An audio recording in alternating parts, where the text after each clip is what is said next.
आज प्रातःकाल एक ऐसा प्रसंग पढ़ने को प्राप्त हुआ जिसे पढ़कर मन आश्चर्यचकित हो गया। ऐसा किस प्रकार हो सकता है? यह सिर्फ एक घटना है, हकीकत है या प्रभु का कोई चमत्कार है? भक्त जी ने लिखा है, मध्य प्रदेश के रहने वाले थे।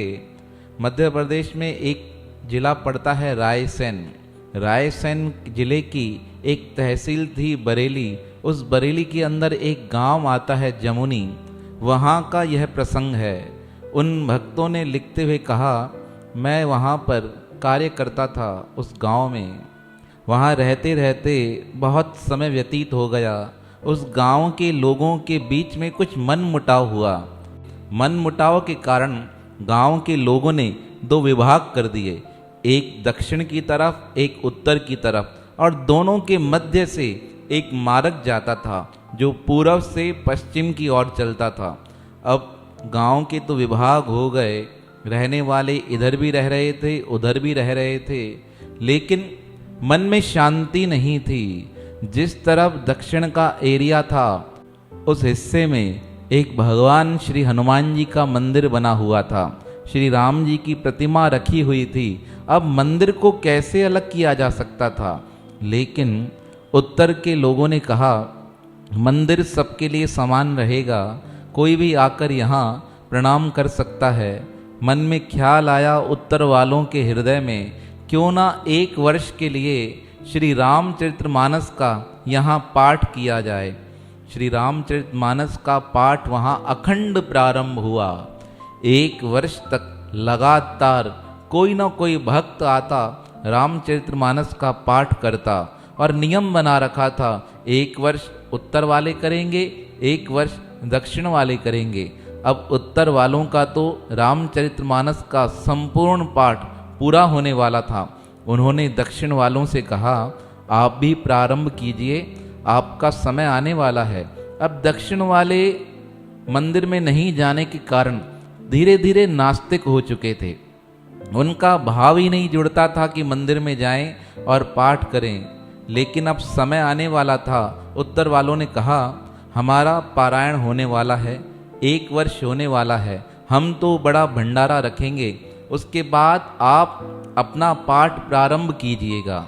अब यहाँ तो परमात्मा को कुछ और ही मंजूर था। अद्भुत लीला परमात्मा की हर क्षण होती है, हम अज्ञानी उसे समझ नहीं पाते, लेकिन जो समझ जाए उसका भव सागर से बेड़ा पार हो जाता है। उत्तर वालों ने बड़े सुंदर तरीके से आयोजन किया, भंडारा हुआ, और दक्षिण वालों का पाठ प्रारंभ होने वाला था। 15 दिन व्यतीत हो गए, एक भी शख्स अंदर नहीं गया, न ही पाठ पढ़ा। दक्षिण में जहाँ यह मंदिर स्थापित था उसके पास में एक सज्जन रहते थे। वो थे बड़े दयालु पर गरीब थे। अब क्या कर सकते थे? उन्होंने बहुत समझाने का प्रयास किया अपनी तरफ वालों का, पर कोई माना ही नहीं।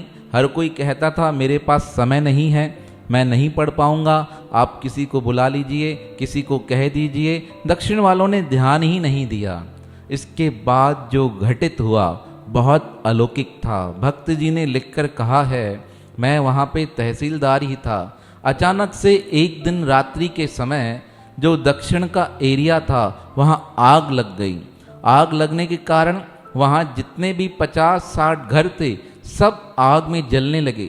बहुत फायर ब्रिगेड की गाड़ियाँ मंगाई गई, पर आग रुकने का नाम नहीं ले रही थी। पुराना जमाना था, कच्चे मकान होते थे, धीरे धीरे सारे मकान जलने लगे। हमने सोचा कहीं मंदिर को नुकसान न पहुँच जाए, प्रयास किया, पर यहाँ एक अद्भुत घटना घटित हुई। मंदिर तक आग पहुँच ही नहीं सकी, और सबसे बड़ी बात, मंदिर के नज़दीक जो व्यक्ति रहता था उसकी बेटी की शादी थी। उस शादी के उपलक्ष्य में उसने अपने घर में बहुत सारा सामान मंगा के रखा था। हम आग बुझाते बुझाते परेशान हो गए, बुझ नहीं रही थी। हमें चिंता थी जितना हो सके सब लोग अपना सामान बाहर निकाल दें। उत्तर वाले लोग भी दक्षिण वालों की मदद करने के लिए आ गए, पर आग पे काबू पाना बहुत कठिन हो रहा था। लेकिन जैसे ही आग बढ़ते बढ़ते मंदिर की तरफ जाने लगी, तभी एक विचित्र चमत्कार देखा गया। अचानक से वहां एक व्यक्ति प्रकट हो गया। उसने बहुत फुर्ती से जल फेंकना प्रारंभ किया। थोड़े समय में आग तो बुझ गई और जिस व्यक्ति की बेटी की शादी थी उसके माल का भी कुछ भी नुकसान नहीं हुआ, सब कुछ सुरक्षित था। धीरे धीरे आग बुझी।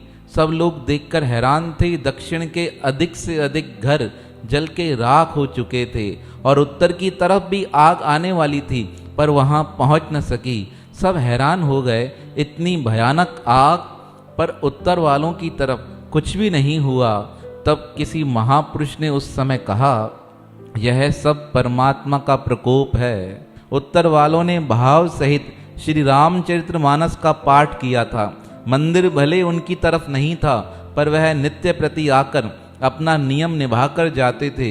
इसलिए भगवान ने स्वयं प्रकट होकर उनके घरों की रक्षा की है। और यहाँ दक्षिण वाले जिनके स्थान पर मंदिर था तब भी भाव से जाते नहीं थे, इसलिए भगवान ने सब कुछ नष्ट कर दिया।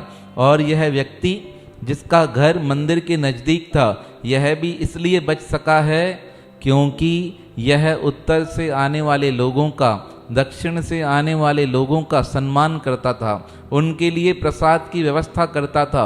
मुझे तो यही लगता है कि परमात्मा की शक्ति के कारण ही उत्तर वालों के घरों की रक्षा हो सकी है।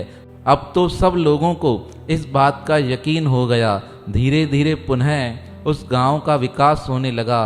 अब तो दक्षिण क्या उत्तर क्या, दोनों की सीमाएं समाप्त हो गई। सारा गांव पुनः पहले की तरह एक हो गया। पुनः अच्छे कारीगरों द्वारा मंदिर का सुंदर निर्माण कराया गया। उसके बाद नियम लिया गया कि निरंतर यहाँ पर रामचरितमानस का पाठ किया जाएगा, जो अखंड चलेगा। अब तो वर्षों बीत गए हैं, अभी तक उस स्थान पर श्री रामचरितमानस और रामधुनी का अखंड पाठ किया जाता है।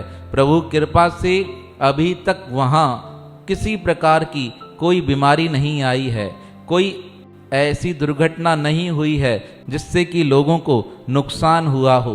परमात्मा ने उस समय से अभी तक इस गांव की संपूर्ण तरह से सुरक्षा की है। तो जो परमात्मा के आश्रित होते हैं, जो परमात्मा का आधार लेकर चलता है, परमात्मा स्वयं प्रकट होकर उसकी सुरक्षा का भार अपने हाथ में ले लेते हैं। अर्जुन भगवान श्री कृष्ण के पास कहने गए कि मुझे आपके सिवा कुछ भी नहीं चाहिए, सारी नारायणी सेना जिसे देना चाहो दे दो, बस आप मेरे पास रहो। क्योंकि अर्जुन को पता था जिसके साथ श्री कृष्ण हैं उसकी विजय निश्चित है, उसको कोई हरा नहीं सकता। जीवन में यह सूत्र धारण कर लें, जब तक भगवान हमारे साथ हैं या जब तक हमने भगवान को अपना मान रखा है, हमारे जीवन में कुछ भी गलत नहीं हो सकता है। यह विश्वास रखिएगा। आपका मन ईमानदार है, आपके कर्म सही हैं, तो याद रखिएगा जीवन का कोई भी संकट, जीवन का कोई भी दुख आपको डरा नहीं सकता है। क्योंकि जहाँ सत्यता है वहीं भगवान है, जहाँ मन निर्मल है, जहाँ मन की सच्चाई है, वहीं परमात्मा रहते हैं। आप परमात्मा के लिए प्रयास कीजिए, परमात्मा सब कुछ छोड़कर आपको बढ़ाने का प्रयास करेगा। लेकिन सच्चे भाव से आप भगवान की तरफ बढ़ने का प्रयास तो कीजिए।